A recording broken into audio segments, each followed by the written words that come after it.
ذہن کہیں اور ہوتا ہے تو اس کا طریقہ کیا ہے؟ اس کے کئی طریقے علماء نے بیان کیے. ایک تو آپ اپنے ذہن میں جب نماز پڑھیں تو دنیاوی خیالات سے اس کو پاک کرنے کی کوشش کریں. دوسرا، جو نماز میں پڑھتے ہیں نا اس کا ترجمہ یاد کر لیں. آپ کو پتا تو ہوا پڑھ کیا رہے ہیں. امام صاحب کیا پڑھ رہے ہیں؟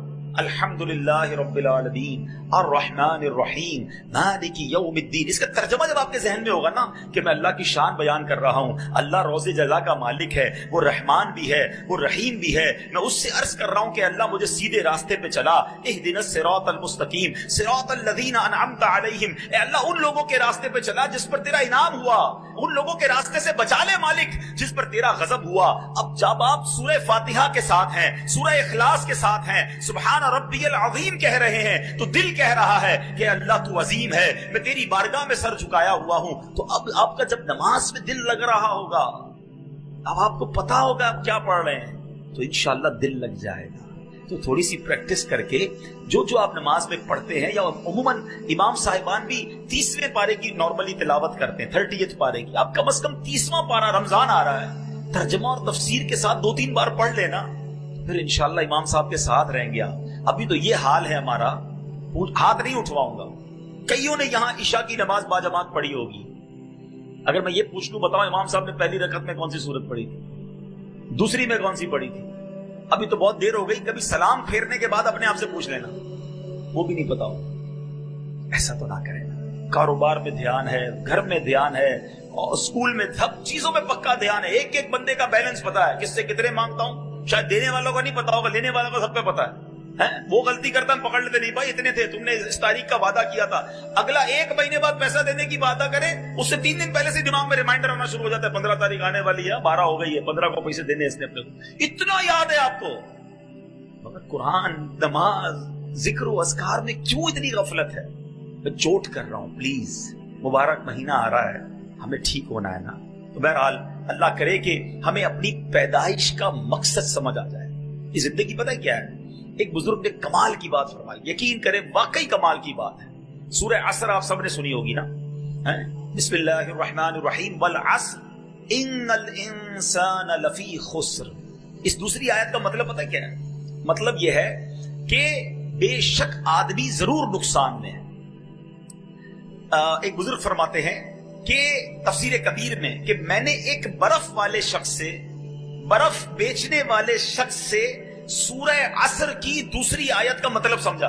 یہ ہے، یا تھوڑا سا بریک لے کے سمجھانا چاہتا ہوں. جس کا مائنڈ سیٹ آخرت کی فکر کرنے کا ہوتا ہے نا، وہ دنیا کے تجربات سے آخرت کا کوئی درس لیتا ہے. جس کا ذہن ہی نہیں ہے تو وہ غفلت میں ہی رہتا ہے. مثال کے طور پہ ایک بزرگ کے بارے میں آتا ہے کہ وہ بڑا زبردست کپڑا بناتے تھے.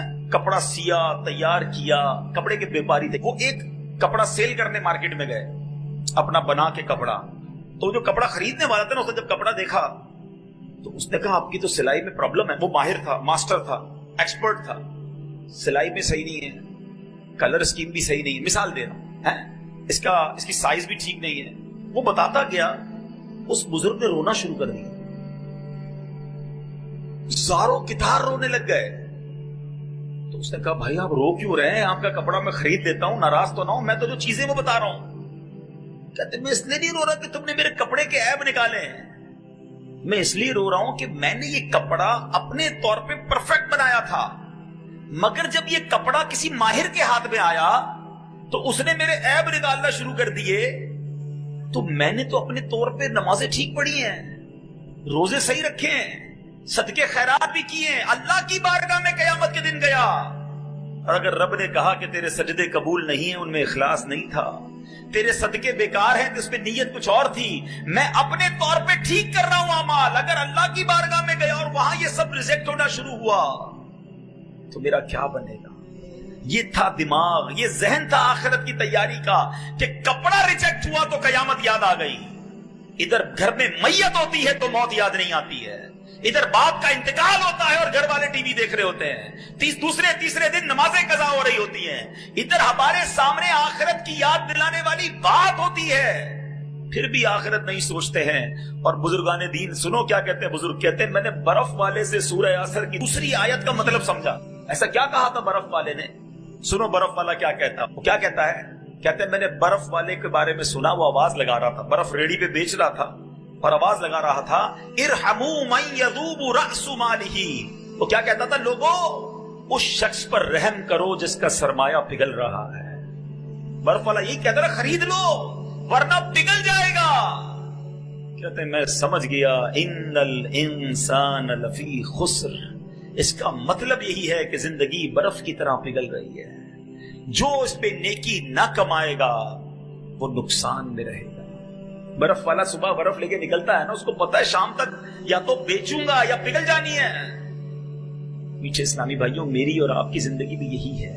We don't know کب چلے جائیں. اگر آپ اس کو امیجنیشن کے ذریعے سمجھنا چاہیں نا، تجربے کے طور پہ کہہ رہا ہوں کہ پیدا ہوئے نا تو ہمارے ہاتھ میں ایک برف کا بلاک دے دیا گیا ہے. کسی کے پاس 50 سال کا ہے، کسی کے پاس 40 سال کا ہے، کسی کے پاس 25 سال کا ہے. برف روز پگھل رہی ہے. ہو سکتا ہے ہم میں سے کسی کی برف کل ختم ہونے والی ہے، آج ختم ہونے والی ہے، اور ہم ہیں کہ احساس ہی نہیں ہے. پگھل رہی ہے، روز پگھل رہی ہے، اور ہم نیکیاں کہاں کما رہے ہیں. حالانکہ میرے بیچ اسلامی بھائیوں، اللہ کریم نے ہمیں کیوں پیدا کیا ہے. شاعر کیا کہتا ہے، پہلے سنو پھر قرآن کی آیت سنا.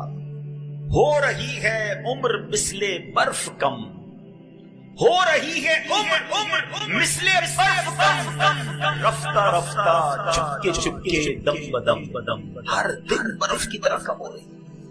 مجھے اور آپ کو رب نے کیوں بنایا ہے ہم جانتے ہیں. پیسے کمانے کے لیے، بڑا نام بنانے کے لیے، کاروبار چمکانے کے لیے، اور جناب ڈگریاں حاصل کرنے کے لیے، اس لیے بنایا. آئیے قرآن سے پوچھتے ہیں، اے رب کے کلام تو ہماری رہنمائی فرما، ہمیں کریٹ کیوں کیا گیا، انسان کو بنایا کیوں گیا. اللہ کریم قرآن میں فرماتا ہے وَمَا خَلَقْتُ الْجِنَّ وَالْإِنسَ إِلَّا لِيَعْبُدُونِ. بے شک اور میں نے جن اور آدمی اتنے ہی اس لیے بنائے کہ میری بندگی کریں. اللہ فرماتا ہے جن اور آدمی کس لیے بنائے؟ کہ میری عبادت کریں. معلوم ہوا انسانیت اور عبادت لازم اور ملزوم، یعنی آپس میں جڑے ہوئے ہیں. جو عبادت نہیں کرتا انسانیت سے لا تعلق ہے. بنایا عبادت کے لیے گیا ہے. ہماری کریشن کا مقصد عبادت ہے. اب آتے ہیں سولوشن کی طرف.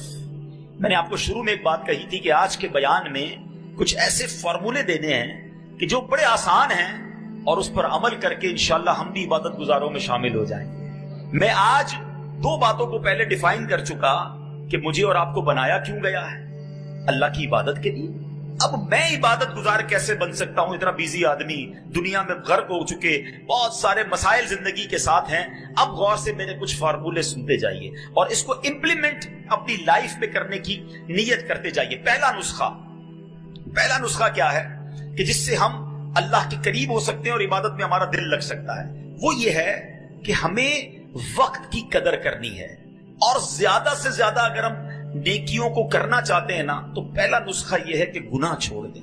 ہم نماز پڑھتے بھی ہیں اور ساتھ حرام کام بھی کر رہے ہیں، تو گناہ چھوڑنا، اپنے اسٹیپ کو اللہ کی طرف بڑھانا ہے نا، قدم بڑھانا ہے، عبادت کی طرف اپنا دل لگانا ہے، تو پہلے گناہ چھوڑ دیں، کیونکہ گناہوں کی یہ آگ ہمیں تباہ و برباد کر دے گی. حضرت امیر المومنین عمر فاروق اعظم رضی اللہ تعالیٰ فرماتے گناہ اگرچہ ایک ہو مگر اپنے ساتھ 10 برائیاں لاتا ہے. ابھی میں نے آپ کو عبادت کے فضائل بتائے نا، اب گناہ کی برائیاں سنو. لوگ کہتے ہیں تھوڑا سا ہی گناہ کرتا ہوں، 1-2 ہی بری عادتیں. سنو ایک گناہ کیا کیا لاتا ہے. نمبر 1، گناہ کرنے والا اللہ پاک کو غضب دلاتا ہے. نمبر 2، شیطان ملعون کو خوش کرتا ہے. نمبر 3، جنت سے دور. اور نمبر 4، جہنم کے قریب ہو جاتا ہے. نمبر 5، اپنی سب سے پیاری چیز یعنی اپنی جان کو تکلیف میں ڈالتا ہے. نمبر 6، اپنے باطن کو ناپاک کرتا ہے. نمبر 7، اعمال لکھنے والے فرشتوں کرامن کاتبین کو تکلیف دیتا ہے. ان کو گناہ لکھنا پڑتا ہے نا، گندی بات، بری بات لکھنی پڑتی ہے.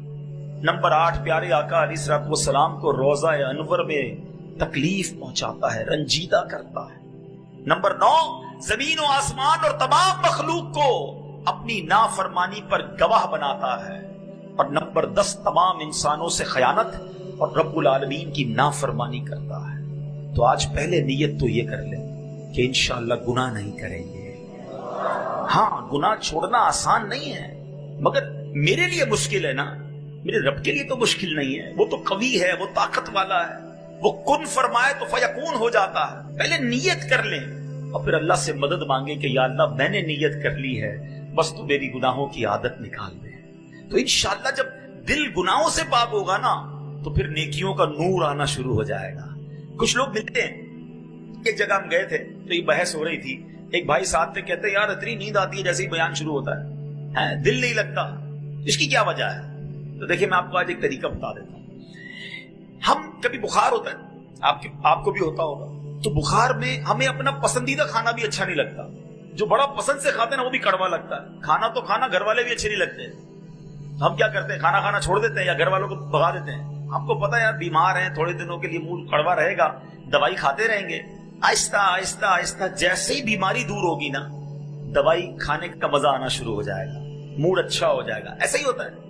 تو جب کسی کو نماز میں دل نہ لگے, تلاوت میں دل نہ لگے, اجتماع میں دل نہ لگے, کسی درود پاک پڑھے تو بوریت ہونے لگے, تو وہ سمجھ لے کہ اندر بیماری ہے, گناہوں نے دل کالا کیا ہوا ہے. اب کیا کرنا ہے؟ اب یہ نیکی کرتے رہنا ہے, یہ دوائی کھاتے رہنا, انشاءاللہ گناہ چھوڑ دینا اور نیکی کرتے رہنا. ایک دن آئے گا جس دن یہ بیماری صاف ہوگی نا, ہر سجدہ برکت دینا شروع کر دے گا, دعا میں آنسو بہنا شروع ہو جائیں گے, درود کی لذت ملنا شروع ہو جائے گی, تلاوت پہ رکت ملنا شروع ہوگی. ابھی کیوں نہیں مل رہی؟ اس لیے نہیں مل رہی کہ دل میں گڑبڑ ہے.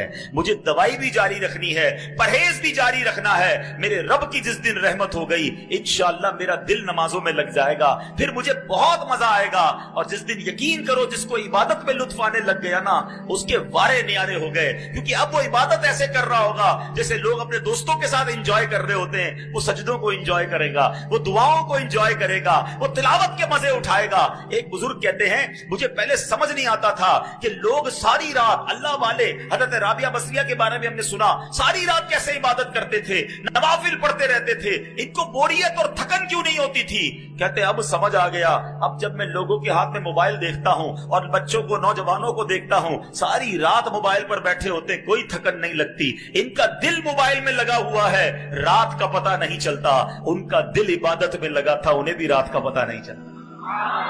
میں ایک دعا کیا کرتا ہوں تحدیث نعمت کے لیے, آپ کو کہتا ہوں آپ بھی یہ دعا کیا کہ اللہ میرا دل عبادت میں لگا دے اور عبادت کا مزہ دے دے.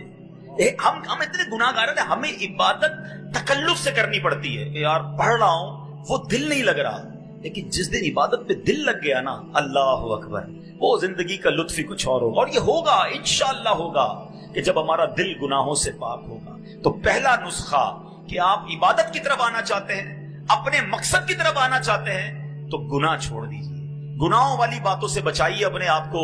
آپ کو عبادت کا نور ملنا شروع ہو جائے گا کہ ہم ناکارہ ہیں. ہم اللہ سے ہی مدد مانگے, اللہ تو عبادت کی توفیق دے, تو سجدوں کی توفیق دے, تو ہمیں گناہوں سے بچا لے. سیکنڈ فارمولا, دوسرا نسخہ وہ یہ ہے کہ ہمیں فضولیات سے اپنے آپ کو بچانا ہوگا. یہ جو اپنے فضول اپنی ٹائم ضائع کرنے والے کام رکھے ہوئے ہیں نا, خاص طور پہ آج کل تو ایسا لگتا ہے ہمارا سب سے زیادہ زندگی کا ٹائم ہمارا موبائل لے جاتا ہے, یا موبائل لے جاتا ہے, یا فضول ہماری گپ شپ. آپ کے یہاں کہتے ہیں کچہری, وہ کچہری چائے کی لگی تو 2 گھنٹے کی لگی. بھائی 2 گھنٹے میں کون چائے پیتا ہے یار, باقی دنیا بھر کی بحث کرنی ہے. ارے بھائی ساری دنیا کی پنچا. آج کل ڈالر کا ریٹ کیا ہے, $1 نہیں ہے جیب میں پھر بھی ڈالر کا ریٹ پوچھنا ہے. تیل کتنے کا ہو گیا ہے آج کل جناب, کون سی ملک کی کرنسی کدھر پہنچ گئی. تم نے کاروبار کرنا ہے, اس گلی کا پتہ پوچھنا کیوں جدھر جانا نہیں ہے, اسی میں گھنٹوں لگ گئے. امریکہ میں کیا ہو رہا ہے, یورپ میں کیا ہو رہا ہے, کرونا میں کتنے مر گئے. وہ بھائی آپ کو کیا کس بات کی پنچات ہے؟ اتنی دیر میں کچھ اللہ کا ذکر کر لو, کچھ درود پاک پڑھ لو, کوئی آخرت کی تیاری کر لو.